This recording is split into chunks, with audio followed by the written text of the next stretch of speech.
পশ্চিমবঙ্গের অবহেলিত চাষিদের পাশে থাকার বার্তা দেওয়া হয়।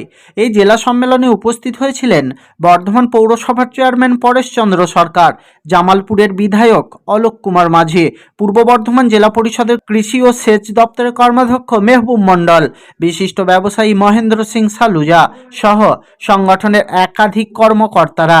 সংগঠনের জেলা সম্পাদক বিশ্বজিৎ মল্লিক বলেন, তারা তাদের সংগঠন থেকে সারা বছর অবহেলিত মানুষদের পাশে থাকার চেষ্টা করেন।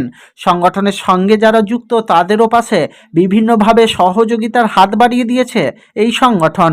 রাজ্যের পঞ্চায়েত, গ্রাম উন্নয়ন ও সমবায় দপ্তরের মন্ত্রী প্রদীপ মজুমদার ধান্য ব্যবসায়ী সমিতির অনুষ্ঠানে শুভেচ্ছা বার্তা পাঠান। অনুষ্ঠানে না আসতে পারার জন্য তিনি দুঃখ প্রকাশ করেন। এই মঞ্চ থেকে নতুন জেলা কমিটি গঠন করা হয়। এতে সম্পাদক হিসাবে পুনরায় বিশ্বজিৎ মল্লিক, সভাপতি সুকান্ত পাঁজা, কোষাধ্যক্ষ খেলারাম মণ্ডল ও উপদেষ্টা হিসাবে অরবিন্দু পাঁজা সহ 43 জনের নাম ঘোষণা করা হয়েছে। এই অনুষ্ঠানে CWBT এর জেনারেল সেক্রেটারি CK বরদরাজন, ধান্য ব্যবসায়ী সমিতির রাজ্য সভাপতি নারায়ণ চন্দ্র ঘোষ ও রাজ্য উপদেষ্টা রবি দত্ত উপস্থিত হয়েছিলেন। লেখায় কোনো ত্রুটি থাকলে বা ছাপার যদি কোনো ত্রুটি থাকে, অনিচ্ছাকৃত ত্রুটির জন্য বা আমি যদি লেখার মাধ্যমে কমিটির CWBTA confederation of West Bengal trade অ্যাসোসিয়েশনে যোগদান। পশ্চিমবঙ্গের সব থেকে বড় ব্যবসায়িক সংগঠন এই মুহূর্তে CWBTA, যার সম্মানীয় জেনারেল সেক্রেটারি CK বরদরাজন জি এখানে উপস্থিত হয়েছে। আমি আমার সদস্যদের বলবো ওনাদের জন্য একবার করতালি সহযোগে আমাদের সংগঠনের তরফে শ্রদ্ধা ভালোবাসা জানাই। সম্মানীয় বিধায়ক অলোক মাঝি এখানে উপস্থিত আছেন, মেহবুব আছেন, আমি নাম করছি না, সকলেই আমার মাননীয় ব্যক্তি। তাই সবাইকে আমি আজকে এখানে আসার জন্য ধন্যবাদ জানিয়ে কয়েকটি কথা বলি। আসলে ধান্য ব্যবসায়ী সমিতি তাদের যে দাবি দেওয়া এখানে রেখেছেন, কৃষকের ফসল ধানের সরকারি সহায়ক মূল্য 2500 টাকা প্রতি কুইন্টাল করতে হবে। 2 মার্কেটিং ট্যাক্স কিনে দিতে হবে। 3 হচ্ছে প্রতি মধ্যে আত্মীয় জমিন বন্ধ করতে হবে অবাধ ব্যবহার করছে। 4 ধান কেনার সরকারি প্রক্রিয়ায় আমাদের যুক্ত করতে হবে। 5 আমাদের অনাদায়ী টাকা আদায় দিতে হবে। 6 কৃষকের সার জমির পরে ভর্তুকি দিতে হবে। 7 হচ্ছে প্রকৃত ভোরে দালালদের চিহ্নিত করে আইনের আওতায় আনতে হবে। এই দাবি দেওয়া নিয়ে এবং তারা কিছু কাজ করেছেন সারা বছর ব্যাপী চিন্তা ভাবনা নিয়ে রেখেছেন। আমাদের এখানে রাজ্য স্তরে যে সকল প্রতিনিধিরা আছেন ওনারা সেই বিষয়ে নিশ্চয়ই বলবেন। আমরা এখানে আমার খাদ্যের কর্মাধ্যক্ষ আছেন, আমাদের সর্বোত্তভাবে সহযোগিতা থাকবে। আমরা চাই যে ব্যবসা বেঁচে থাকুক, শিল্প প্রতিষ্ঠান বেঁচে থাকুক, তার সাথে সাথে কৃষকও বেঁচে থাকুক। কারণ আমাদের যে শিল্পের যখন পরিকাঠামোর মন্ত্রী বর্তমানে শশী পাঁজা মহাশয় আমাদের বর্ধমান জেলায় এসেছিলেন। আমাদের বেডকাও বলে একটা প্রতিষ্ঠান আছে যেটা আমাদের যোগগ্রামে, ওনার কাছে আমি একটা আবেদন লিখেছিলাম যে আজকে এই জিনিসটাও ভাবতে হবে। ব্যবসায়ী আমাদের যে শিল্প সাথে সাথে আমাদের নতুন করে পরিকাঠামো তৈরি করতে হবে। কারণ আমাদের নতুন করে শিল্প যে করিডোর তৈরি হয়েছে সেখানে যে উন্নত মানে পরিবহন ব্যবস্থা যেমন হয়েছে, তার বিদ্যুতের ব্যবস্থা, অন্যান্য ব্যবস্থাগুলো আমাদের দেখতে হবে। সেই বিষয় নিয়ে আমি বলেছিলাম। বাস্তবিক ব্যবসায় যে বার্ষিক সম্মেলন এখানে করেছে এবং আরেকটা এদের যে নামটা আছে পশ্চিমবঙ্গ ধান্য ব্যবসায়, এটা হচ্ছে আমাদের পশ্চিমবঙ্গের কেন গোটা ভারতবর্ষের শস্যের জেলা বলে যে পরিচিতি লাভ করেছেন পূর্ব বর্ধমান জেলা আলু এবং ধানের জন্য। সেই মঞ্চ থেকে আজকে ওনাদের যে বার্ষিক সম্মেলন হচ্ছে তার জন্য ওনাদেরকে সাধুবাদ জানাচ্ছি, ধন্যবাদ জানাচ্ছি। উপস্থিত যে সদস্যরা এবং অন্যান্য গুণীজনেরা মঞ্চে উপস্থিত আছেন, অবশ্যই আমার সঞ্চালিকা যে আছে এবং আমার প্রিয় সাংবাদিক সবাইকে আমি শুভ নববর্ষ শুভেচ্ছা জানাচ্ছি, ধন্যবাদ জানাচ্ছি। রাজ্যের পঞ্চায়েত, গ্রাম উন্নয়ন এবং সমবায় দপ্তরের মন্ত্রী এই 2-3 মিনিট আগে আমাকে ফোন করেছিলেন যে আমি একটা গুরুত্বপূর্ণ মিটিংয়ে আছি এবং চিফ মিনিস্টারের কিছু গুরুত্বপূর্ণ কাজ করছেন। গত রাত্রে 3টে পর্যন্ত তিনি জেগেছিলেন এবং এখন আমাকে 3-4 মিনিট আগে আমাকে ফোন করলেন যে দুলাল তুমি আমার হয়ে ওদেরকে শুভেচ্ছা বার্তা দাও। আমি ধান্য ব্যবসায়ী শ্রমিক সমিতির সঙ্গে আছি এবং থাকবো। এবং তিনি দুঃখ প্রকাশ করবেন যে তিনি আসতে পারছেন না। তো আমি শুধু এইটুকু বলি, যেহেতু ধান্য ব্যবসায়ী সুরক্ষা সমিতি, আপনাদের যে ধর্ম রয়েছে সমিতি আছে গোটা রাজ্য জুড়ে, আমি জানি না আপনাদের কিছু কাজ করতে পেরেছি কিনা। শুধু বিশ্ব বাণিজ্য সম্মেলনে আপনাদের আমন্ত্রণ আমি দিয়েছিলাম এবং আমি অত্যন্ত কৃতজ্ঞ ব্যবসায়ী সুরক্ষা সমিতির সঙ্গে আছি এবং থাকবো। এবং তিনি খুব দুঃখ প্রকাশ করেন যে তিনি আসতে পারছেন না। তো আমি শুধু এইটুকু বলি, যেহেতু ধান্য ব্যবসায়ী সুরক্ষা সমিতি, আপনাদের যে ধর্ম রয়েছে সমিতি আছে গোটা রাজ্য জুড়ে, আমি জানি না আপনাদের কিছু কাজ করতে পেরেছি কিনা।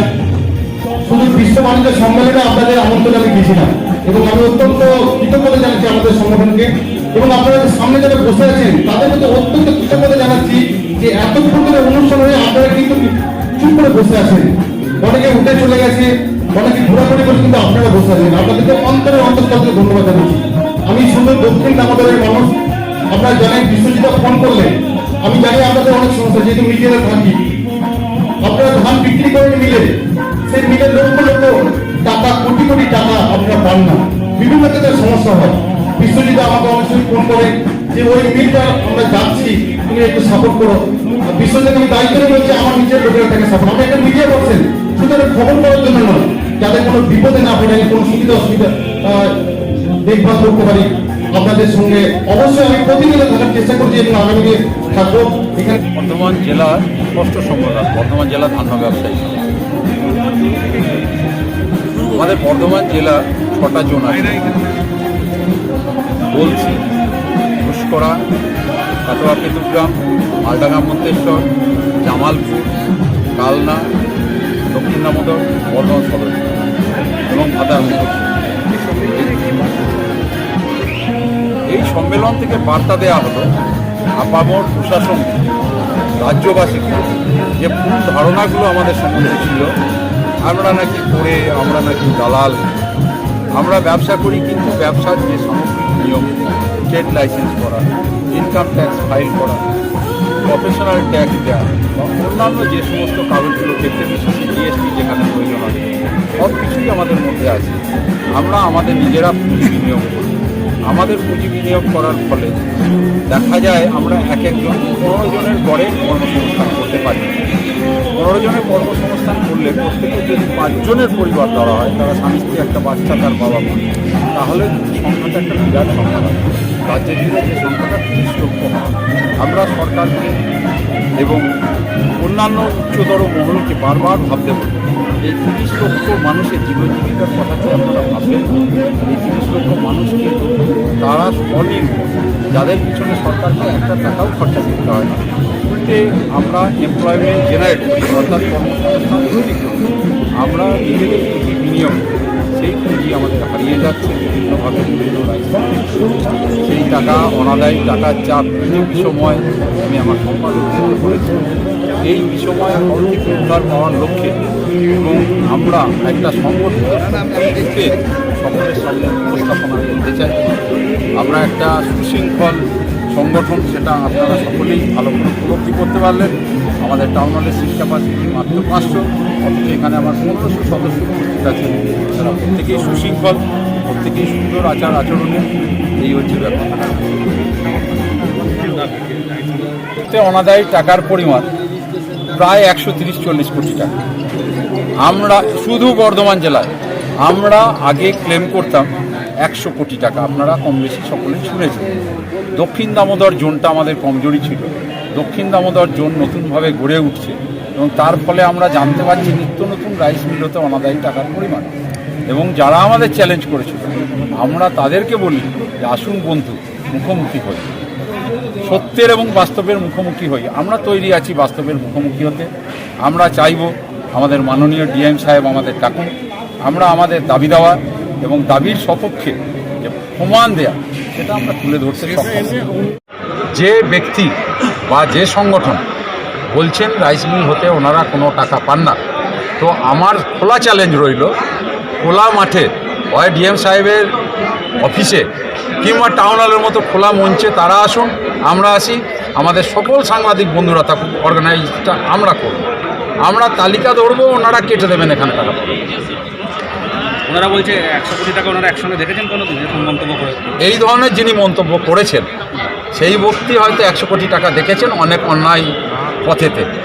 যে ব্যক্তি 100 কোটি টাকার গল্পটা করেছেন তিনিও অন্যায় পথে হয়তো দেখে থাকতে পারেন 100 কোটি, কিন্তু আমাদের কয়েক কোটি টাকা প্রত্যেক মিলেতেই পাওনা আছে। আমাদের এমন ধান ব্যবসায়ী আছে যার কয়েক কোটি টাকা রাইস মিলের ধার দেয়, যেটা রাইস মিলটার দামটার থেকেও বেশি। তাহলে যে ব্যক্তি এই ধরনের কথাগুলো বলছেন তিনি হয় না জেনে বলছেন, কিংবা অজ্ঞানত বলছেন, কিংবা কি বলবো দুষ্টুমি করে বলছে। অনেক সময় রাইস মিলে বাকি থাকে তারপরে বিক্রি করে দেয়, সেগুলো আদায় কী করে করবে?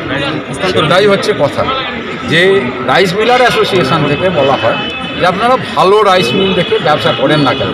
তো আমি রাইস মিলার নেতৃত্বকে আমি বলতে চাইছি যে আপনারা ভালো রাইস মিলের তালিকা একটা আপনাদের গ্রুপে দিয়ে দিন, আমাদের ছেলেরা সেই ভালো রাইস মিলে ব্যবসা করে।